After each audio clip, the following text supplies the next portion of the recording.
It's going to mean an enormous relief. I mean, there's going to probably be maybe equally or more joy when the new one is constructed and opened. And of course, we're going to regain that pride. Well, I certainly hope that the new bridge will be where residents will love it like we did the former bridge.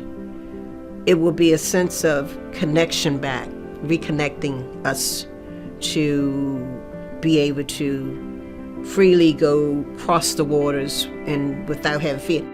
I would know that the construction will start when I hear that boat coming up, pulling along, and just hearing the pylons being done. But it will mean that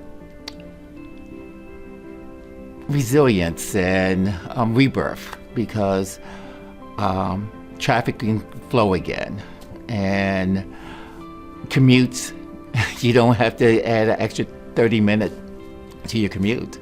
But I just feel like a reconnection, because some folks, they would travel back and forth to church, and maybe they're not doing it as frequently as they are.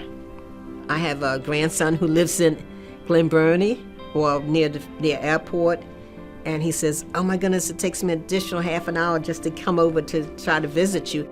I think the trucking industry is very happy that the state is expediting the project. I think it gives everyone, peace of mind that we'll have this infrastructure restored.